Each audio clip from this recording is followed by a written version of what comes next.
আপনারা জানেন যে রাসূলুল্লাহ সাল্লাল্লাহু আলাইহি সাল্লাম মক্কা নগরীতে ওনারা দাওয়াত কাজ পরিচালনা করতেন, যেটা ওই অঞ্চলের অন্যান্য এলাকা থেকে ঘনবসতিপূর্ণ ছিল। এরপর উনি মদিনা শহরে গেলেন, সেটাও আরেকটি ঘনবসতিপূর্ণ এলাকা ছিল। অর্থাৎ এটি ছিল এমন একটি শহর যেখানে অনেক মানুষ কাছাকাছি বসবাস করত। কিন্তু আরব জনসংখ্যার একটি বড় অংশ ছিল আরব এমন লোক যারা শহরে বাস করতো না।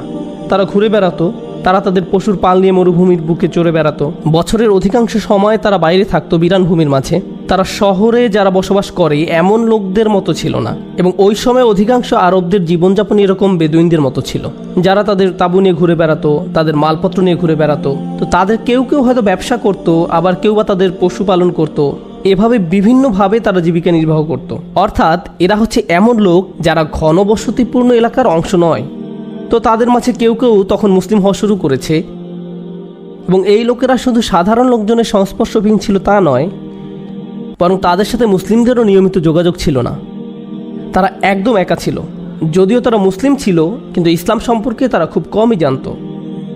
তাই যে জিনিসটা আমরা প্রথমে এই সূরা থেকে জানতে পারি তা হলো, যেহেতু অন্য লোকজনের সাথে তাদের মেলামেশা কম ছিল, তাই তারা আদব বা শিষ্টাচার এগুলো বুঝতো না। আপনারা জানেন যে এরকম হয়, যারা হয়তো শহরে বা লোকালয়ে বাস করে না, তারা জানে না কিভাবে অন্যদের সাথে চলাফেরা করা উচিত। তাই এই লোকেরা যখন রাসূলুল্লাহ সাল্লাল্লাহু আলাইহি সাল্লামের কাছে এসে কিছু জিজ্ঞাসা করলো, আল্লাহ সূরা শুরুতেই তাদের বর্ণনা দিয়েছেন, ইন্নাল্লাযীনা ইউনাদুনাকা মিন ওয়ারাইল হুজুরাত আকসারুহুম লা ইয়াকিলুন। এই বেদুইনদের সম্পর্কে আল্লাহ বলছেন, তারা রাসূল সাল্লাল্লাহু আলাইহি সাল্লামের বাড়ির কাছে এসেছে এবং তারা বাইরে দাঁড়িয়ে চিৎকার করে ওনার নাম ধরে ডাকছিল, এবং তারা ইয়া রাসূলুল্লাহ বলে ডাকেনি। এখানে আমাদেরকে বুঝতে হবে, রাসূল সাল্লাল্লাহু আলাইহি সাল্লামকে ওনার পরিবারের সদস্যরাও নাম ধরে ডাকতেন না। ওনারা রাসূল সাল্লাল্লাহু আলাইহি সাল্লামকে রাসূলুল্লাহ বলে ডাকতেন। ওনার চাচা ওনার নাম ধরে ডাকতেন না। ওনার সবচেয়ে ভালো বন্ধু ওনার নাম ধরে ডাকতেন না। আশেপাশের সবাই ওনাকে ওনার উপাধি রাসূলুল্লাহ বলে ডাকতেন। এটা রাসূল সাল্লাল্লাহু আলাইহি সাল্লামের প্রতি সম্মানেরই অংশ ছিল। কিন্তু এই বেদুইনরা আসলো এবং বলল, ইয়া মুহাম্মদ উখরুজ আলাইনা, মুহাম্মদ বের হও, তোমার সাথে আমাদের কথা আছে। এবং আল্লাহ সুবহানাহু ওয়া তাআলার কাছে এটা খুবই অশোভনীয় ছিল। যদিও এটা একটা ভুল ছিল, এবং আল্লাহ প্রথমে তাদেরকে একটা অজুহাত দিলেন, তাদের অনেকেই এটা বুঝবে না। এবং তাদের পূর্বাপর চিন্তা করলে আপনি বুঝতে পারবেন, কেননা তারা রাসূল সাল্লাল্লাহু আলাইহি সাল্লামের সাহচর্যে খুব একটা ছিল না, তারা সাহাবাদের সাহচর্যেও খুব একটা ছিল না, তারা প্রশিক্ষিত ছিল না, শিক্ষিত ছিল না যেভাবে অন্য মুসলিমরা শিক্ষিত ছিল। তাই আবু বকর সিদ্দিক রাদিয়াল্লাহু তাআলা আনহুর কাছ থেকে যে ব্যবহার আশা করা যায়, উসমান রাদিয়াল্লাহু তাআলা আনহুর কাছ থেকে যে ব্যবহার আশা করা যায়, তাদের কাছ থেকে তা আশা করা যায় না। এখন আল্লাহ আবার ওদেরকে শেখানোর সিদ্ধান্ত নিলেন। আল্লাহ বলছেন, তারা যদি আপনি বের হয়ে এসে তাদের সাথে কথা বলা পর্যন্ত ধৈর্যশীল হতো, তাহলে ওটা তাদের জন্য ভালো হতো। তাদের এত অধৈর্যশীল হয়ে এভাবে চিৎকার করে রাসূলুল্লাহ সাল্লাল্লাহু আলাইহি সাল্লামের ঘরের বাইরে ডাকাডাকি করা উচিত হয়নি। আমি আপনাদেরকে এই ঘটনার আরেকটু অল্প বিস্তর ভূমিকা দিতে চাই আপনাদের জানার জন্য। রাসূল সাল্লাল্লাহু আলাইহি সাল্লামের সময়ে ওইখানে নানা ধরনের মুসলিম ছিল, এবং এটার সাথে তাদের অন্তরে কতটুকু ঈমান ছিল তার কোনো সম্পর্ক নেই, কিংবা তারা কতটুকু বেশি ভালো বা কম ভালো ছিল তারও কোনো সম্পর্ক নেই। এটা আসলে বলছে যে তারা কতটুকু ইসলাম সম্পর্কে জানে তার উপরে। এই বেদুইনদের রাসূল সাল্লাল্লাহু আলাইহি সাল্লাম বা ওনার সাহাবীদের সাথে খুব বেশি সময় কাটানোর সুযোগ হয়নি, কিন্তু তা সত্ত্বেও তারা মুসলিম। আসল ব্যাপার হচ্ছে, যেহেতু তারা কম জানতো এবং তারা খুব কমই ইসলামকে চিনেছে, তাই তারা ওই মুসলিম সমাজের অংশ হতে পারেনি যারা প্রতিনিয়ত উন্নতি করছে, বেড়ে উঠছে, ইসলাম সম্পর্কে আরও জানছে, তাদের ইসলামের সাথে সম্পর্কটা আরও শক্ত হচ্ছে, তারা উম্মাহ হিসাবে আরও শক্তিশালী হচ্ছে। তাই সময়ের সাথে যেটা হলো সেটা হচ্ছে, তারা যে অল্পটুকু জানতো তাতেই তারা খুশি ছিল। এবং এটাই ভয়ঙ্কর, যখন আপনি অল্প জানেন এবং তাতেই খুশি থাকেন। এই সমস্যাটাই আমি আজকে যে আয়াতটা আলোচনা করতে চাই তাতে আলোকপাত করা হয়েছে। ক্বালাতিল আ'রাবু আমান্না, বেদুইনরা আসলো আর বলল, আমাদের ঈমান আছে, আমরা বিশ্বাস করি। তারা শুধু এটা বলেনি যে তারা মুসলিম, তারা বলল আমাদের ঈমান আছে। এখন যেই মুসলিমরা রাসূল সাল্লাল্লাহু আলাইহি সাল্লামের সাহচর্যে সবসময় থাকছে, তারা জানেন যে প্রকৃতপক্ষে এটা বলা যে আমরা বিশ্বাস করি, এর সাথে আরও অনেক দায়িত্ব জড়িত।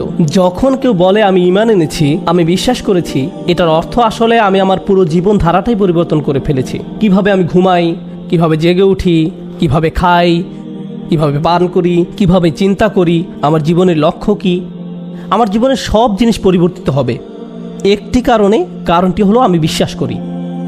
এটা কোনো সাধারণ ব্যাপার নয়, কিন্তু ওই বেদুইনদের মতে এটা খুবই সাধারণ ছিল। এখানে একজন আল্লাহ আছে, এই ব্যক্তি তার রসুল, আর আমরা তার কথা বিশ্বাস করি, যেটা তার কাছে এসেছে, যেটাকে কুরআন বলে, ঠিক আছে, ভালো, আমি গ্রহণ করলাম। এটা তাদের জন্য একটা অতি সাধারণ ব্যাপার ছিল। এটার জন্য তাদের নিজেদেরও একেবারে রূপান্তর করার প্রয়োজন ছিল না। তাই তারা বলল আমান্না, আমরা ঈমান আনলাম। ভালো, কিন্তু আল্লাহ আযজা ওয়া জাল্লা তাদেরকে শুধরে দিলেন আর বললেন কুল্লাম তুমিনু। রাসূল সাল্লাল্লাহু আলাইহি সাল্লামকে ওনার নিজস্ব ব্যবহারের ধরন থেকে বের হয়ে তাদেরকে বলতে বলা হলো লাম তুমিনু, তোমরা ঈমান আনোনি, ওয়ালাকিন কুলু আসলামনা, বরং এটা বলো যে আমরা ইসলাম গ্রহণ করেছি। প্রসঙ্গক্রমে আমরা ইসলাম গ্রহণ করেছি, আমরা সমর্পণ করেছি, এটার মানে হলো আমরা শুধু প্রথম পদক্ষেপটাই নিয়েছি। ঈমান অনেক পরিপক্ক একটা বিষয়, ইসলাম শুধু তোমার প্রথম পদক্ষেপ। এবং আপনারা কোরআনে লক্ষ্য করবেন আমান্না ব্যাপারটি কোরআনে প্রশংসিত হয়েছে। সাধারণত যখন লোকেরা বলে আমরা বিশ্বাস করতে এসেছি, এটা অবশ্যই একটা ভালো ব্যাপার, কিন্তু এই লোকদের ক্ষেত্রে আপনাকে বুঝতে হবে যে তারা কোথা থেকে এসেছে। ওরা ছিল নিজেদের উপর অতিমাত্রায় আস্থাশীল যে তারা ইসলাম ধরে রাখতে পারবে, তাদের ঈমান একদম নিখুঁত এবং যা যা জানা দরকার তারা সব কিছুই জানে। আমার আর কিছু বোঝার দরকার নেই, আর বেশি জানার চেষ্টা করার দরকার নেই, আমার নিজের ভিতরে কিছু পরিবর্তন করার দরকার নেই। এই অতিমাত্রায় আস্থা হচ্ছে সমস্যা। এই বেদুইনরা যাদের সাথে বাকি সমাজের যোগাযোগ ছিল না, যারা অতি আস্থাশীল ছিল যে তাদের মাঝে ইতোমধ্যেই ঈমান রয়েছে এবং ভাবছে যে এটা কোনো ব্যাপারই না, তাদেরকে এটা বলতে হবে যে শুধু প্রথম পদক্ষেপটাই তারা নিয়েছে। কুল্লাম তুমিনু ওয়ালাকিন কুলু আসলামনা। এখন যখন আল্লাহ তাআলা তাদেরকে এটা বলছেন, তারা এটা বুঝতে পারছিল না কেন আল্লাহ মহানবী সাল্লাল্লাহু আলাইহি সাল্লামকে দিয়ে বলাচ্ছেন তোমার শুধু ইসলাম আছে কিন্তু ঈমান নেই। আমরা আল্লাহর উপর বিশ্বাস করি, আমরা রাসূল সাল্লাল্লাহু আলাইহি সাল্লামকে বিশ্বাস করি, আমরা আখিরাতে বিশ্বাস করি, আর কি দরকার? কেন আপনি বলছেন যে আমাদের শুধু ইসলাম আছে, ঈমান নেই? আমাদের সেই উচ্চ স্তরে যায়নি? আল্লাহ নিজেই এই প্রশ্নের উত্তর দিচ্ছেন, ওয়ালাম্মা ইয়াদখুলুল ঈমানা ফি কুলুবিকুম। ঈমান, বিশ্বাসের উপহারটা, স্বীকারোক্তি এখনো তোমাদের অন্তরে প্রবেশ করেনি, এখনো তোমাদের অন্তরে পৌঁছায়নি। এর মধ্য দিয়ে আমরা খুব কঠিন একটা বাস্তবতা দেখা পাচ্ছি। ঈমান এমন কোনো ব্যাপার নয় যেটা এমনি এমনি হয়ে যায়। এটা আপনি নিজে নিজে এমনি এমনি পেয়ে যাবেন না, এবং আপনি এটাও ভাবতে পারেন না যে আপনার এটা আছেই। আর এমন কিছু নয় যেটা আপনি নিজে নিজেই রাখতে পারবেন, আপনাকে এটা রক্ষা করতে হবে। কুরআনের অন্য আরেকটি জায়গায় আল্লাহ আসলে পাথরের সাথে তুলনা করেছেন, পাথরের সাথে তুলনা করেছেন যার একেবারে গভীরে রয়েছে পানি, এবং আল্লাহ এই পানিটিকে ঈমানের সাথে তুলনা করেছেন। এখন আল্লাহ এই আয়াতে আমাদেরকে বলছেন যে এই বেদুইনদের জানতে হবে যে তারা এমনি এমনি তাদের ঈমান ধরে রাখতে পারবে না, শুধুমাত্র এই কারণে যে তারা সহজেই ইসলামের ছায়াতলে এসেছে। তারা এত কিছু বক্তব্যের সাথে একমত হয়েছে এবং তারা ভাবছে এটাই তাদের জন্য যথেষ্ট। কেন আমি এটা আপনাদের সাথে শেয়ার করছি? কারণ পুরো বিশ্ব জুড়ে, আমেরিকায়, ইউরোপে, অস্ট্রেলিয়ায়, বিশ্বের অনেক জায়গাতেই, বিশেষত যেখানে মুসলিমরা সংখ্যালঘু, অনেক মুসলিম সমাজেই খুব অল্প সংখ্যক লোকের সমষ্টি, এবং তাদের জন্য জানার বা বেড়ে ওঠার সুযোগ খুবই সীমিত। তাই এই উদাহরণস্বরূপ বলা যায় কোনো জনগোষ্ঠীর বাবা মায়েদের ইসলামিক জ্ঞান অত্যন্ত কম। এটা তাদের দোষ না, তারা ইসলাম সম্পর্কে খুব অল্পই জানে। এরূপ তাদের সন্তান হয়, তাদের সন্তানরা স্কুলে যায়, তারা সেখানে 8 ঘন্টা 10 ঘন্টা সময় কাটায় বাসার বাইরে, বাবারা থাকে কাজে। এই বাচ্চারা বাসায় ফিরে 3-4 ঘন্টা ব্যস্ত থাকে তাদের স্কুলের বাড়ির কাজ নিয়ে। এরপর তারা কিছু ভিডিও গেমস খেলে, টিভি দেখে, এবং যতক্ষণে দিন শেষ হয়ে যায় আপনি আসলে ইসলাম সম্পর্কিত কিছুই করেননি। ন্যূনতম যেটা হয়তো আপনি করেছেন তা হলো তাদেরকে বলেছেন এই চলো নামাজ পড়তে যাই, অথবা এই চলো মাগরিব নামাজটা পড়ে আসি। ও না, এখন আবার আমাকে নামাজ পড়তে হবে। এবং তারপর এই বাচ্চাটি আসলে ইসলাম সম্পর্কে অত্যন্ত অল্প জানতে পারে, অত্যন্ত অল্প জানে। কারণ তারা যতক্ষণ জাগ্রত থাকে তাদের পুরো সময়টাই যায় মুসলিম বাদে আর অন্য যতভাবে সম্ভব, যাতে তারা ভাবতে পারে যে এটাই জীবনের সবচেয়ে গুরুত্বপূর্ণ। আসলে নির্দিষ্টভাবে ইসলামিক তেমন কিছুরই তারা প্রতিনিয়ত সম্মুখীন হয় না। প্রকৃতপক্ষে এরকম সংখ্যালঘু সমাজে বাচ্চারা যখন স্কুলে যায় তাদেরকে অন্যদের থেকে একদমই আলাদা দেখায়, তারা অন্যদের থেকে একদমই আলাদা ব্যবহার করে, এবং এটা তাদেরকে একদমই একা বোধ করায়। এবং যখন তারা এরকম একাকী বোধ করে তারা ভাবে যে তারা মুসলিম এ কারণেই এমন। তাই অনেক সময় এরকম হয় যে তারা অন্য বাচ্চাদের সামনে নিজেদেরকে মুসলিম হিসেবে পরিচয় দিতেও সংকোচ বোধ করে। তাদের মনে হয় আমাকে এখানে ঠিক মানাচ্ছে না। অন্য বাচ্চাদের সামনে তারা সংকোচ বোধ করে নামাজ পড়তে বা এই ধরনের কিছু করতে। অথবা এমন হয় হয়তো তাদের বন্ধুরা বাড়িতে এসেছে এবং তাদের মা নামাজ পড়ছে, তারা মাকে বলছে যে মা তুমি অন্য ঘরে গিয়ে নামাজ পড়ো। আমার বন্ধুদের কাছে এটা অদ্ভুত লাগছে। তারা আসলে ইসলামকে নিয়ে আত্মবিশ্বাসী নয়, এবং আসলে এমনকি বাবা মারাও। আসলে আমার খুতবার বিষয় কিন্তু বাবা মায়েদেরকে নিয়ে। যেসব বাবা মায়েরা অল্প বিস্তর ইসলাম জানে তারা সেটা নিয়ে সন্তুষ্ট, ভাবে যথেষ্ট, আমরা মুসলিম, আলহামদুলিল্লাহ, আমরা জানি যা জানা দরকার, সবকিছু ঠিকঠাক। সবকিছু ততক্ষণ পর্যন্ত ঠিকঠাক যতক্ষণ আপনার সন্তান 16 বছর বা 18 বছরে পা দেয়। যখন সেই বাচ্চাটা 18 বছর বা 20 বছরে পা দেয়, সে সন্তানই বলে আমি নামাজ পড়ার কোনো কারণ দেখতে পাই না, আমি দেখি না, তোমরা মুসলিম ভালো, কিন্তু এটা আমার জন্য নয়, কিন্তু এটা আমার জন্য নয়। আমাদেরকে বুঝতে হবে এই দিন আপনা আপনি বাচ্চাদের কাছে চলে যাবে না। এটা কোনো অটোমেটিক ব্যাপার না। শুধুমাত্র আপনি মুসলিম, আপনি নামাজ পড়েন, আপনি কোরআন পড়েন এবং আপনি আপনার সন্তানকে নামাজ পড়তে বলেন, এসব এটা নিশ্চয়তা দেয় না যে ঈমান তাদের অন্তরে প্রবেশ করবে। আসল ব্যাপার হলো এটা তখনই তাদের অন্তরে প্রবেশ করবে যখন আপনি আপনার নিজের অন্তরে প্রবেশ করানোর জন্য যথেষ্ট চেষ্টা করবেন। ইসলাম যদি আপনার জন্য কোনো সাধারণ ব্যাপার হয়ে যায়, ঠিক আছে, আলহামদুলিল্লাহ যে আপনি সময় বের করে জুমা পড়তে এসেছেন। আল্লাহ আমাদের সকলের ইবাদত কবুল করুন এবং আমাদের সকল প্রচেষ্টা কবুল করুন। আমরা এসেছি আর জুমা পড়ছি, এর বাইরে ঘরের ভেতরে যেখানে ইসলামের কিছুই নেই, সত্যি সেখানে কিছু নেই, ওখানে কোনো কথাবার্তা নেই। আমাদের বাচ্চারা এটাও জানে না যে আমাদের রাসূলুল্লাহ সাল্লাল্লাহু আলাইহি ওয়াসাল্লাম কে ছিলেন, তারা কোরআন কি সেটা জানে না।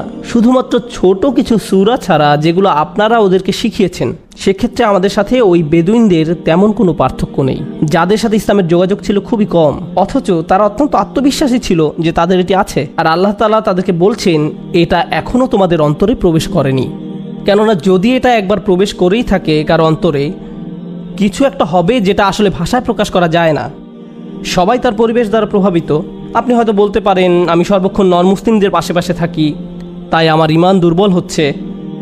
আমি এমন জায়গায় থাকি যেখানে শেখার কোনো জায়গা নেই, শেয়ার করার কোনো জায়গা নেই, আমার মূল্যবোধগুলো শক্ত করার কোনো জায়গা নেই। হ্যাঁ, এটা সত্যি, কিন্তু কি জানেন, যখন ঈমান একবার আপনার অন্তরে প্রবেশ করে, আপনি হয়তো গুহাবাসীর মতো গুহার মাঝে থাকতে পারেন এবং তা সত্ত্বেও আপনার ঈমান বজায় থাকবে। আপনি হয়তো ইব্রাহিম আলাইহিস সালামের মতো, যিনি ছিলেন কানা উম্মাতান, একদম নিজে উনি একটা উম্মাহ ছিলেন, ওনার আশেপাশে ওনার কোনো সাথী ছিল না। অর্থাৎ আমরা আমাদের পরিবেশকে অজুহাত হিসেবে দাঁড় করাতে পারি না। বেদুইনদেরকে এই অজুহাত করতে দেওয়া হয়নি, তোমরা তো শহরে বাস করো না, তোমাদের জন্য এটা ঠিক আছে। না, ওয়ালাম্মা ইয়াদখুলুল ঈমানা ফি কুলুবিকুম ওয়া ইন তুতিউল্লাহ ওয়া রাসূলাহু লা ইয়ালতাকিম মিন আমালিকুম শাইআ। যদি তুমি আল্লাহ এবং তার রাসূলের আনুগত্য করো, এখানে রাসূল সাল্লাল্লাহু আলাইহি ওয়াসাল্লামের উল্লেখ করাটা সত্যি গুরুত্বপূর্ণ। ওয়া ইন তুতিউল্লাহ ওয়া রাসূলাহু, কেন?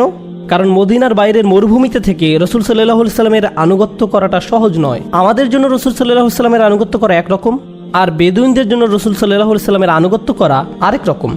রাসূল সাল্লাল্লাহু আলাইহি ওয়াসাল্লাম কি করতে বলেছেন সেটা তাদের পক্ষে জানা সম্ভব না, যতক্ষণ না ওনাদের সাথে এমন কেউ থাকবে যে বলতে পারবে রাসূল সাল্লাল্লাহু আলাইহি ওয়াসাল্লাম কি বলেছেন। তাই তাদের বিকাশের জন্য আসলে তাদেরকে এমন জায়গায় থাকতে হবে যেখানে এই বিষয়ে পড়াশোনা চলছে, যেখানে এই বিষয়ের বিকাশ হচ্ছে, আলোচনা হচ্ছে। ওয়া ইন তুতিউল্লাহ ওয়া রাসূলাহু, আরবিতে ইতা এর অর্থ শুধু আনুগত্যই নয়, এটা মনোযোগ দেওয়া অর্থেও ব্যবহৃত হয়। ইতা এসেছে তাউন থেকে, যার অর্থ শুধু আনুগত্য বা ঐচ্ছিকই বুঝায় না, এটা মনোযোগ দেওয়াও বুঝায়। যদি আপনি মনোযোগ দেন আর তারপর শোনেন এবং আল্লাহ ও তার রাসূলের আনুগত্য করেন, আপনার কোনো কাজ বৃথা যাবে না। একদিকে তাদেরকে বলা হচ্ছে তাদের প্রকৃত ঈমান নেই, তাদেরকে সেই ঈমান অর্জন করতে হবে। অন্যদিকে তাদেরকে বলা হচ্ছে শোনো, এর অর্থ এটা নয় যে যা ভালো কাজ তুমি করেছো তা বৃথা গেছে। যদি তুমি আল্লাহ ও তার রাসূলের আনুগত্য অটল থাকো, তোমার কোনো কাজই বৃথা যাবে না। এটা অত্যন্ত গুরুত্বপূর্ণ ব্যাপার। কুরআনের অন্য এক জায়গায় সূরা হাদীদে আল্লাহ তাদের পরিণতি সম্পর্কে বর্ণনা করেন, যেসব লোকেরা তাদের ঈমানকে সহজভাবে নিয়েছে, তারা ভাবে ঠিক আছে আমরা মুসলিম, আলহামদুলিল্লাহ, এর অর্থ সব ঠিক আছে। না, সব ঠিক নেই। এটা অত্যন্ত গুরুত্বপূর্ণ ব্যাপার। এরকম সম্ভাবনা কি আছে যে কেউ মুসলিম হলো এবং সময়ের সাথে সাথে তাদের ঈমান দুর্বল থেকে দুর্বলতর হলো, এমন পর্যায়ে যে তারা এমনকি ইসলাম নিয়েই সন্দেহ প্রকাশ করা শুরু করলো? এটা কি সম্ভব? অবশ্যই সম্ভব। প্রকৃতপক্ষে হাদীদের আয়াতটিতে যাবার আগে, এমনকি এই সূরাতেও আল্লাহ বলছেন প্রকৃত মুমিন তারাই যারা আল্লাহ এবং তার রাসূলে বিশ্বাস করে এবং এর পরে আর কখনো সন্দেহ পোষণ করে না। আল্লাহ কেন বলছেন যে তারা আর কখনো সন্দেহ পোষণ করে না? কারণ সেই সম্ভাবনা রয়েছে। সেই সম্ভাবনা যদি না থাকতো তাহলে সেটা উল্লেখ করার কোনো দরকারই ছিল না। আসলে আমরা আমাদের ঈমান এমনি ধরে রাখতে পারবো না। এর জন্য আসলেই প্রচেষ্টা দরকার, অনেক প্রচেষ্টার দরকার। এখন যেই জিনিসটাতে আমি আপনাদের দৃষ্টি আকর্ষণ করতে চাই তা হলো বাহির বনাম ভিতর। এটি এই আয়াতের সবচেয়ে গভীর শিক্ষা, যা বেদুইনদের জন্য শিক্ষা ছিল। বাহির বনাম ভেতর। যখন আপনি নামাজ পড়ছেন তখন এটি একটি বাইরে দৃশ্যমান কাজ, যখন আপনি ওযু করছেন সেটিও বাইরে দৃশ্যমান একটি কাজ, যখন আপনি কোরআন পড়ছেন সেটিও বাইরে দৃশ্যমান একটি কাজ। এইগুলো সেই ধরনের কাজ যেগুলো অন্যরা দেখতে পারে। যখন আপনি নামাজ পড়ছেন, আমি বলতে পারছি যে আপনি নামাজ পড়ছেন, কিন্তু এই সময় অন্য কিছু একটা ঘটতে পারে আপনার ভেতরে। কেউ হয়তো নামাজ পড়ছে কিন্তু তার চিন্তা আসলে অন্য কোনো জায়গায়। কেউ হয়তো কোরআন পড়ছে কিন্তু তারা কি পড়ছে তাতে তাদের মনোযোগ নেই। বুঝতে পেরেছেন? আল্লাহ আমাদের ভিতরে যে পরিবর্তন হচ্ছে সেটা দেখতে চান। ওয়ালাম্মা ইয়াদখুলুল ঈমানা ফি কুলুবিকুম, ঈমান তোমাদের অন্তরে প্রবেশ করেনি। একদম হৃদয়ের গভীরে আপনি কি চিন্তা করেন, আপনার জীবনের লক্ষ্য কি, আপনি টাকা রোজগার করছেন কেন, আপনি কাজ কেন করছেন, আপনার সন্তানদেরকে নিয়ে আপনার পরিকল্পনা কি, আপনার নিজের জীবনের উদ্দেশ্য কি, আপনি অস্তিত্বের কারণ কি। প্রত্যেকের আর্থিক লক্ষ্য আছে। আপনি ভাবেন যে এই পরিমাণ অর্থ আমি এই বছর উপার্জন করব, এত পরিমাণ সঞ্চয় করতে চাই, ওই জায়গায় আমি জমি কিনতে চাই, এই পরিমাণ অর্থ আমাকে পরিশোধ করতে হবে। এই প্ল্যানগুলো আপনার মাথায় থাকে, কিন্তু আল্লাহকে নিয়ে আপনার লক্ষ্যগুলো কোথায়? এই প্রশ্নটাই আমি আমাকে করি এবং আপনাদের নিজেদেরকেও করা দরকার। এবং আপনার অর্থ, গাড়ি, স্কুল, বিয়ে, এসব সকল বিষয় নিয়ে আপনার মনে যেই চিন্তা আছে সেগুলো আপনার হৃদয়ে জায়গা করে ফেলে। আপনি সব সময় সেগুলো নিয়ে চিন্তা করেন। আপনি যখন গাড়ি চালান আপনি তখন চিন্তা করেন, বাসায় বসে থাকলে আপনি সেগুলো নিয়ে চিন্তা করেন। এর অর্থ এই জিনিসগুলোতে আপনার অন্তর পরিপূর্ণ হয়ে গেছে। আল্লাহ নিজের জন্য সেই জায়গাটি চান। আল্লাহ বলছেন না যে আপনি সেই চিন্তাগুলো করবেন না, কিন্তু এ সব কিছুর মাঝে আল্লাহর স্থানটি কোথায়? আমি আল্লাহর জন্য কি করছি? আমি আল্লাহর জন্য কি করছি? অন্যান্য ধর্মে সর্বত্র এটাই এখন দুনিয়ার চিত্র।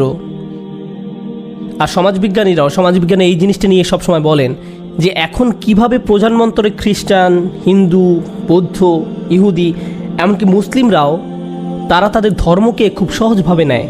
এটা এমন জিনিস যেটা তাদের বাবা মা তাদেরকে উত্তরাধিকার সূত্রে দেয়। তাই বেশিরভাগ সন্তান যারা আজকাল বড় হচ্ছে ধার্মিক হচ্ছে না, কারণ এটা শুধু তাদের বাবা মার একটি সংস্কৃতি। তারা এটাকে নিজেরা বিশ্বাস করে এমনভাবে দেখে না, তারা এটাকে দেখে তাদের সংস্কৃতি হিসাবে। যেমন ধরুন, আপনি একভাবে কাপড় পরেন, সেটা আপনার সংস্কৃতির অংশ। আপনি এক ধরনের খাবার খান, সেটা আপনার সংস্কৃতির অংশ।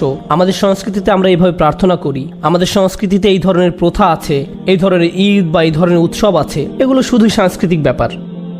তারা কিন্তু বিরিয়ানি বা বাখলাবা খায় না, তারা পিৎজা খায়, তারা বার্গার খায়। তারা আমাদের থেকে ভিন্ন। তাই তারা যখন পুরাতন সংস্কৃতি থেকে বের হয়ে যায়, অনেকে সাথে সাথে পুরাতন ধর্ম থেকেও বের হয়ে যায়। এটা শেষ, কারণ পুরো ধর্মটা তাদের কাছে শুধুই সংস্কৃতি ছিল।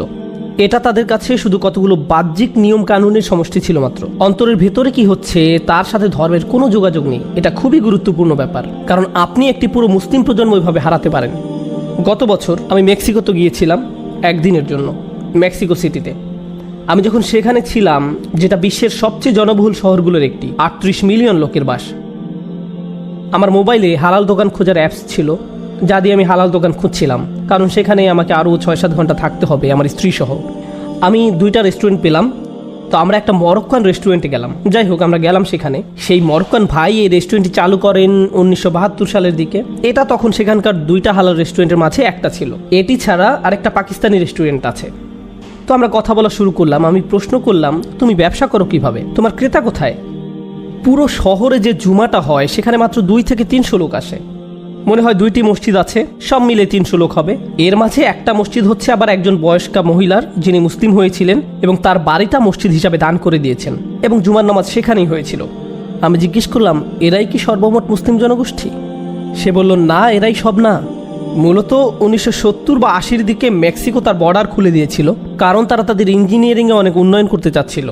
তাই তারা তাদের বর্ডার খুলে দিয়েছিল। তখন সিরিয়া, জর্ডান, বাংলাদেশ, এরকম বিভিন্ন মুসলিম দেশ থেকে লোকজন আসলো সেখানে, লাখে লাখে লাখে লাখে। তারা বিভিন্ন ধরনের ইঞ্জিনিয়ারিং, মেকানিক্যাল, এই ধরনের টেকনিক্যাল কাজে সেখানে যোগ দিল। তো আমি জিজ্ঞেস করলাম, তারা সবাইকে আবার ফেরত গেছে? তারা সবাইকে আবার ফেরত চলে গেছে? সে বলল, না, তারা আছে, শুধু তাদের সন্তানরা আর মুসলিম নেই। তাদের সন্তানরা আর মুসলিম নেই। লাখে লাখে লোক, এবং মাত্র কয়েকশো লোক জুমা পড়ছে। এটা খুবই বাস্তব একটি ঘটনা। এই ধরনের ঘটনা ঘটে যখন আপনি শুধু আপনার কাজ নিয়ে চিন্তা করেন। আপনি টেবিলে খাবার সরবরাহ করেন, কিন্তু আপনি আপনার অন্তরের ক্ষুধা নিয়ে চিন্তাই করেন না। আমরা মুসলিম, আলহামদুলিল্লাহ, আর কি দরকার? শুনুন, আপনি হয়তো চিন্তা করছেন আপনার ক্যারিয়ার, আপনার সঞ্চয়, আপনার ভবিষ্যৎ নিয়ে, কিন্তু আমি একটা ভয়ানক কথা বলি যেটা নিয়ে আপনি, আমাদের সবার চিন্তা করা উচিত। যখন আমরা আল্লাহর সামনে দাঁড়াবো, আমাদেরকে আল্লাহকে জবাব দিতে হবে। কেন লা ইলাহা ইল্লাল্লাহর যে উপহারটি আপনাকে দেয়া হয়েছিল, আমাকে দেয়া হয়েছিল, মুহাম্মদুর রাসূলুল্লাহ সাল্লাল্লাহু আলাইহি সাল্লামের যে উপহারটি দেয়া হয়েছিল আমাদেরকে, যেটা খুব সহজে আমরা আমাদের সন্তানদের মনে গেঁথে দিতে পারতাম, তা কেন আমরা করতে ব্যর্থ হয়েছি? কারণ আমরা অন্য কাজে ব্যস্ত ছিলাম। অন্য কাজে এতই ব্যস্ত ছিলাম যে 2-1 প্রজন্মের মাঝেই লা ইলাহা ইল্লাল্লাহ বলার মতো আর কেউ থাকছে না। এই জন্য আল্লাহর কাছে আমাদেরকে জবাবদিহি করতে হবে। فطال عليهم الأمد فقست قلوبهم وكثير منهم فاسقون। আল্লাহ বলছেন, তাদের উপর সুদীর্ঘকাল অতিক্রান্ত হয়েছে অতঃপর তাদের অন্তরসমূহ কঠিন হয়ে গেছে এবং তাদের অধিকাংশই ফাসেক হয়ে গেছে। এই কারণেই আমি আপনাদের সাথে এই আয়াতটি শেয়ার করতে যাচ্ছিলাম। সবাই ভাবে তাদের পরিবার এগুলো থেকে নিরাপদ। কারো যদি এরকম চিন্তা করার অধিকার থেকে থাকে তাহলে সেটা হতো ইব্রাহিম আলাইহিসসালাম। ইব্রাহিম আলাইহিসসালাম বলতে পারতেন, আমি আমার সন্তানদেরকে সঠিকভাবে গড়ে তুলেছি। তার সন্তানরা আল্লাহর প্রতি সমর্পণের ক্ষেত্রে এতই অনুগত ছিল, افعل يا أبت افعل ما تؤمر। বাবা তাই করুন যা আপনাকে করতে বলা হয়েছে। যদি আল্লাহ আপনাকে বলে থাকেন আমাকে কোরবানি করতে হবে, তাই করুন বাবা, ঠিক আছে, এটা আল্লাহর ওয়াস্তে। فلما أسلما وتله للجبين আল্লাহ আরও বলছেন, যখন তারা দুইজন আল্লাহর কাছে সমর্পণ করলো এবং সে তাকে জবেহ করার জন্য সাহিত্য করলো, এমনকি এই পিতা ইব্রাহিম আলাইহিসসালাম উনি নিজের সন্তানদের সম্পর্কে এতটাই চিন্তিত ছিলেন যে উনি আল্লাহর দিকে ফিরে বললেন, আমাকে ও আমার সন্তান সন্ততিকে মূর্তি পূজা থেকে দূরে রাখুন। উনি বলেননি ওয়াজনুবনি ওয়াজুরিয়াতি, আমাকে এবং আমার বংশধরদেরকে দূরে রাখুন। আর না আবুদাল আসনাম, উনি আল্লাহকে বলছেন, হে আল্লাহ, আমাকে এবং আমার ছেলেদেরকে মূর্তি পূজা থেকে রক্ষা করো, মূর্তি পূজা থেকে রক্ষা করো। উনি যদি বলতেন জুররিয়াতি, তাহলে বোঝাতো আমাকে, আমার সন্তানদের, তাদের সন্তানদের, তাদের নাতি নাতনি, তাদের নাতি নাতনি সবাইকে তুমি মূর্তি বা আইডল পূজা থেকে রক্ষা করো। উনি এতদূর পর্যন্ত চিন্তা করছেন না। উনি চিন্তিত যে উনি নিজে এবং ওনার সন্তানদের জন্য। এমনকি তারা আল্লাহর কাছে সমর্পণ করার পরে উনি মনে করছেন যে ওনারা নিরাপদ নয়। হে আল্লাহ, একমাত্র তুমি আমাদেরকে নিরাপদ রাখতে পারো। ربي إنهن أضللن كثيرا من الناس। এই দোয়াটা পরে আমি সত্যিই স্তম্ভিত, আমি পুরোপুরি অবাক। কাবা সেই বাড়ি যা তিনি বানিয়েছিলেন, উনি বানিয়েছিলেন তার ছেলেকে সাথে নিয়ে। এরপর উনি আবার ওই শহরে যখন ফেরত আসলেন তখন সেখানকার সবাই আল্লাহর ইবাদত করত। এরপরও উনি চিন্তিত এবং আল্লাহর কাছে দোয়া করছেন, হে আল্লাহ, আমাকে এবং আমার ছেলেদেরকে মূর্তি পূজার হাত থেকে রক্ষা করো। তাই এখন শেষ যে জিনিসটা আপনাদের সাথে শেয়ার করতে চাই, আমাদের নিজেদের সন্তানদেরকে নিয়ে যাতে আমরা চিন্তা করতে পারি যে ইসলামকে আমাদের জীবনে খুবই সচেতন একটা ব্যাপার হতে হবে। আমার উপর রাগ হলেও আপনি অন্তত কিছু শুরু করুন, একদম কিছু না করা থেকে। নিজের জন্য, নিজের পরিবারের জন্য এটা আমাদের সকলের চিন্তার বিষয়। প্রত্যেকটি বাচ্চা যারা সন্দেহ করা শুরু করে, প্রত্যেকটি বাচ্চা যারা আল্লাহর কালেমার থেকে ভিডিও গেম নিয়ে বেশি ব্যস্ত, এটা আমাদেরই ক্ষতি। আপনাদেরকে আমি যেটা বলতে চাই সেটা হচ্ছে মূর্তি বা আইডল। ইব্রাহিম আলাইহিসসালাম মূর্তি বা আইডল নিয়ে চিন্তিত ছিলেন। আমাদের সেই সমস্যা নেই, এখানে কোনো মূর্তি নেই, কোনো ক্রস নেই। আমরা এটা নিয়ে চিন্তিত না যে আমাদের সন্তানরা কোনো মূর্তির পূজা করবে। কিন্তু আপনাকে বুঝতে হবে আসলে আইডলটা কি, আসনাম কি। প্রত্যেক প্রজন্মের একটা নিজস্ব আইডল আছে, প্রত্যেক সময়ের একটা নিজস্ব আইডল আছে। আমাদের আজকের সময় আইডল হচ্ছে আরেকটি ব্যাপার। আইডল হচ্ছে এমন জিনিস যেটার আপনি পূজা করেন, যেটার সাথে আপনার আশা আকাঙ্ক্ষা জড়িত, এমন জিনিস যেটা আপনার হৃদয়ে আল্লাহর স্থানটা দখল করে রেখেছে, এটাই আইডল। এবং আমাদের সময়ে খুব স্বাভাবিকভাবেই প্রযুক্তি আইডলে পরিণত হতে পারে। আমাদের সময় খুব সহজেই অর্থ কারো কারো আইডলে পরিণত হতে পারে, যেটার তারা পূজা করে, যেটা নিয়ে তাদের চিন্তা তা হলো অর্থ, বাইরের বেশভূষা, বিভিন্ন ইলেকট্রনিক যন্ত্রপাতি। এক সময় মানুষজন কান্না করতো কারণ তারা হজ করতে পারেনি, আর এখন মানুষজন কান্নাকাটি করে কারণ তাদের কাছে আইফোন 6 নেই। তারা একটি আধ্যাত্মিক সংকটের মধ্য দিয়ে যাচ্ছে কারণ তাদের কোনো নির্দিষ্ট হয়তো ভিডিও গেম নেই। আমার PS3 আছে কিন্তু PS4 নেই। কি ভয়াবহ অবস্থা! বাচ্চারা এসব জিনিসের জন্য অঝরে কান্না করে। কি করেছি আমরা? আমরা আমাদের সন্তানদের জন্য আইডল তৈরি করেছি। তারা একদম নিষ্পাপ ছিল। আপনি তাদের সামনে যা দিবেন সে ওটাতেই মগ্ন হয়ে যাবে। এরপর তাদের সে অবসেশনের জন্য আপনি তাদেরকে দোষ দিতে পারেন না। আমি বলছি না যে আপনি তাদেরকে ওগুলো দিবেন না। আমার বাচ্চারাও গেমস খেলে, আমি নিজেও ওদের সাথে খেলি। কিন্তু এখানে একটা ভারসাম্য বজায় রাখতে হবে। আপনার কাজ শুধু আপনার সন্তানদেরকে এসব বিলাসিতার জিনিস সরবরাহ করা নয়। তখন এই জিনিসগুলোই তাদের আইডলে পরিণত হয়। তারা শুধু এগুলোরই পূজা করে, তাদের পুরো জীবন শুধু এগুলোময় হয়ে যায়। কতবার আমি তরুণ মুসলিম ছেলে মেয়েদের কাছে ঘটনা শুনেছি, আমি আল্লাহকে বিশ্বাস করি না। আমি সারা দুনিয়ার কথাও বলছি না, শুধু টেক্সাসের কথা বলছি। শুধু টেক্সাসে আমি আল্লাহকে বিশ্বাস করি না, আমাকে একা থাকতে দাও, আমার ভিডিও গেম খেলতে চাই, একা থাকতে দাও। এই দুইটি জিনিস কিন্তু আলাদা কোনো ব্যাপার নয়। তার ক্ষেত্রে আল্লাহ অন্য ঈশ্বর বা ভিডিও গেম দিয়ে প্রতিস্থাপন হয়ে গেছে। যখন আপনি দিনে 8 থেকে 10 ঘন্টা গেমস খেলছেন, কিন্তু আমরা ভাবি আমরা মুসলিম, অন্তত জুমা তো পড়ি, অন্তত আমরা ঈদ তো পালন করি, ঈদে কিছু ভালো খাবার দাবার বানাই, তাই আমরা ঠিক আছি। ولما يدخل الإيمان في قلوبكم وإن تطيعوا الله ورسوله لا يلدكم من أعمالكم شيئا। আল্লাহ বলছেন, তুমি যদি আল্লাহ এবং তার রাসূলের অনুসরণ করো তোমার কোনো কাজ বৃথা যাবে না। আল্লাহ আপনার কোনো আমল নষ্ট করবেন না। শেষ যে উপদেশটা দিতে চাই আমার নিজেকে এবং আপনাদের সবাইকে, সন্তানদের ঈমান এবং তাদের জন্য আল্লাহর হেদায়েত আমাদের হাতে নেই। আমাদের সন্তানদের জন্য আল্লাহর হেদায়েত আমাদের হাতে নেই। আল্লাহ তাকে হেদায়েত দেন যাকে ওনার ইচ্ছা হয়। আপনি সর্বোৎকৃষ্ট পরিবেশ তাদেরকে দিতে পারেন, আপনি আপনার পক্ষে যতটুকু সম্ভব তা করতে পারেন। তা সত্ত্বেও দিন শেষে আমাদের সন্তানরাই তাদের নিজেদের সিদ্ধান্ত নেবে। রাসূল সাল্লাল্লাহু আলাইহি ওয়াসাল্লাম এমনকি ফাতিমা রাদিয়াল্লাহু তাআলা আনহার দায়িত্ব নেননি। না, উনি নেননি। ইয়া ফাতিমা বিনতু মুহাম্মদ ইত্তাকিল্লাহ ফা ইন্নী লা আমলিকু লাকি মিনাল্লাহি শাইআ। হে ফাতিমা, আল্লাহর প্রতি তোমার তাকওয়া তোমার নিজেরই থাকতে হবে, আল্লাহর ভয়ও নিজেরই থাকতে হবে। আল্লাহর সামনে আমি তোমাকে কোনো সাহায্য করতে পারবো না। রাসূল সাল্লাল্লাহু আলাইহি ওয়াসাল্লাম ওনার নিজের মেয়েকে বলছেন, তুমি একা, তোমাকে আল্লাহর সামনে দাঁড়াতে হবে, একদম একা। একা দাঁড়ানো, আমাদেরকে আমাদের সন্তানদেরকে একা দাঁড়ানোর জন্য তৈরি করতে হবে। আমাদেরকে আমাদের সর্বোচ্চ চেষ্টা করতে হবে, আর বাকিটা আল্লাহর হাতে আর তাদের হাতে। কিন্তু আমরা যেন এটা বলতে সমর্থ হই যে আমরা আমাদের সর্বোচ্চ চেষ্টা করেছি। আমার কথা হচ্ছে আমরা আমাদের সর্বোচ্চ চেষ্টা করছি না। আমি আবারও বলছি, ওটা আমাদের হাতে নেই। তারা কীরকম হবে শেষ পর্যন্ত তা তাদেরই হাতে। কিন্তু আমাদের জন্য পিছনে ফিরে এটা বলতে না হয় যে আমরা সঠিক সুযোগটি দেইনি। বাস্তব জীবনে আমরা কিভাবে এই কাজটা শুরু করতে পারি? কিভাবে আপনি ইসলামকে আপনার পরিবারের সদস্যদের হৃদয়ে পৌঁছাবেন, আপনার নিজের অন্তরে এবং আপনার পরিবারের অন্তরে? আমাদেরকে আসলে যেটা করতে হবে সেটা হলো এই দিন সম্পর্কে আমাদের কথা বলতে হবে। আমাদেরকে আলোচনা করতে হবে আল্লাহকে নিয়ে, আমরা কেন মুসলিম তা নিয়ে, কোরআনের অর্থ নিয়ে, কেন এই দিন একদম সঠিক তা নিয়ে কথা বলতে হবে, কেন এই দিন এত সুন্দর তা নিয়ে। আপনি জানেন আপনার সন্তানরা স্কুলে যায়, তাদের খ্রিস্টান বন্ধু আছে, তাদের ইহুদি বন্ধু আছে, তাদের নন মুসলিম বন্ধু আছে, এবং তারা বাসায় আসে আর জিজ্ঞাসা করে, বাবা কেন আমরা ভাবি যে আমরাই একমাত্র সঠিক ধর্ম? আরও তো কত ধর্ম আছে। আর আপনি যখন এটা শোনেন আপনি বলেন, আস্তাগফিরুল্লাহ, তুমি এসব কি বলছো? না না না, কোনো প্রশ্ন করা যাবে না। আপনাকে জানতে হবে কেমন করে এসব ব্যাপারে কথা বলতে হয়। এটাই সুযোগ। আপনার সন্তান এই ধরনের প্রশ্ন করছে, এটা তো ভালো জিনিস, এটা খারাপ জিনিস নয়। এটা তখনই খারাপ ব্যাপার যখন আপনি সেই প্রশ্নের উত্তর দিচ্ছেন না। এবং আপনি যদি না জেনে থাকেন যে কিভাবে এইসব প্রশ্নের উত্তর দিতে হয়, তাহলে বরং আপনি নিজেই পড়াশোনা শুরু করুন, অন্য কেউ এসে তাদেরকে শেখাবে না। পিতামাতা ভাবে যে না না, তাদের সানডে স্কুলে দিয়ে দিলেই হবে, তারা সেখানেই সব জবাব শিখবে। না, আপনার সন্তানের কাছে সেটাই গুরুত্বপূর্ণ যেটা আপনার কাছে গুরুত্বপূর্ণ। অন্য কেউ আপনার এই সমস্যার সমাধান করতে পারবে না। এই সমস্যার সমাধান আপনি বাইরে থেকে আমদানি করতে পারবেন না। এটা আপনার সমস্যা, আপনার নিজেকে নিজের শিক্ষিত করতে হবে। বিশেষত এই ধরনের ছোট কমিউনিটির জন্য, যেখানে আপনার চারপাশে শুধু নন মুসলিম থাকে। তাই এতে আশ্চর্যের কিছু নেই যে আপনি প্রতিনিয়ত প্রশ্নের সম্মুখীন হবেন। আপনি সব ধরনের প্রশ্নের সম্মুখীন হবেন সব সময়, কারণ আপনি মুসলিম। এর কোনো থামাথামি নেই, কোনো শেষ নেই। আপনার কিভাবে সেই প্রশ্নের জবাব দেওয়া উচিত যার জবাব আপনি নিজেই জানেন না? আল্লাহর কিতাব এতই শক্তিশালী, এই দিন এতই শক্তিশালী যে আপনি শুধু সেই প্রশ্নের জবাবই শিখবেন না, তৎক্ষণাৎ প্রশ্ন করাও শিখবেন। আপনি এমন অবস্থানে যাবেন যে আপনাকে প্রশ্ন করবে এমন হবে না, বরং উল্টো আপনিই প্রশ্ন করবেন।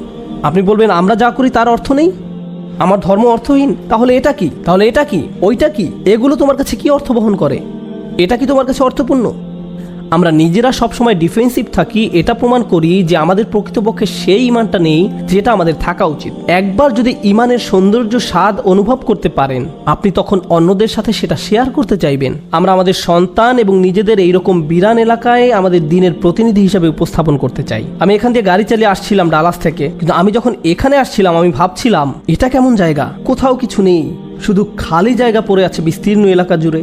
এবং এর মাঝেও আল্লাহ সিদ্ধান্ত নিয়েছেন যে আপনারা এখানে থাকবেন। লা ইলাহা ইল্লাল্লাহ বলে এমন লোক এখানে থাকবে। জানেন এর মানে কি? এই পুরো এলাকায় যদি ইসলাম সম্পর্কে কেউ না জেনে থাকে, তাহলে সেটা দায় আপনার সন্তানদের। আল্লাহ আমাদের এই জায়গায় কোনো কারণ সহই পাঠিয়েছেন। চাকরি আপনাকে আল্লাহ যে কোনো জায়গায় দিতে পারতেন।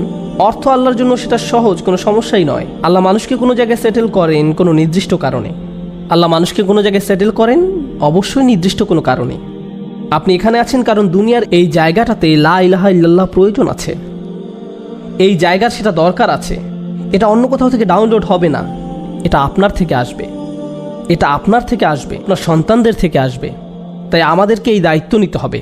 আল্লাহ আমাদেরকে কাজ দিয়েছেন, আমাদেরকে স্বাস্থ্য দিয়েছেন, আমাদেরকে সুযোগ দিয়েছেন, আমাদেরকে এত এত রিজিক দিয়েছেন, আমাদেরকে শিক্ষা দিয়েছেন। এখন সময় হলো আপনার আল্লাহর দ্বীনকে কিছু দেবার। প্রথমে নিজের পরিবারকে শক্ত করুন এবং এরপর এমন ব্যক্তি হন যে এই দিনকে নিজের আশেপাশের লোকদের কাছে শেয়ার করে।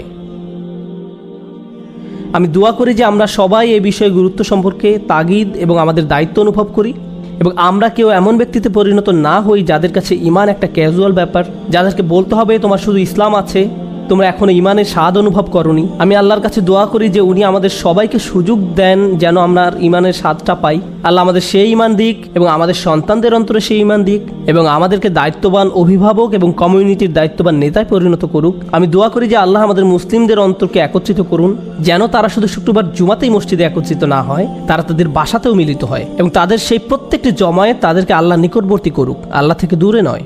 আমি দোয়া করি যে মুসলিমদের এই মিলন তাদের ভ্রাতৃত্ববোধকে শক্ত করুক, তাদের দিন বোঝাকে শক্ত করবে, তাদের পারস্পরিক ভালোবাসা বৃদ্ধি করবে, বাচ্চাদের অভিভাবকরা সকল অভিভাবকরা নিজেরা বন্ধুত্ব করবে এবং তাদের বাচ্চারাও নিজেরা একে অপরের সাথে বন্ধু হবে।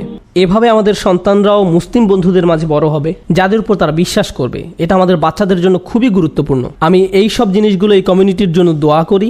আল্লাহ এই কমিউনিটিকে রক্ষা করুক এবং কমিউনিটির প্রত্যেকের রিজিকে বারাকা দান করুন। আমিন। বারাকাল্লাহু লি ওয়া লাকুম। আসসালামু আলাইকুম ওয়া রাহমাতুল্লাহ।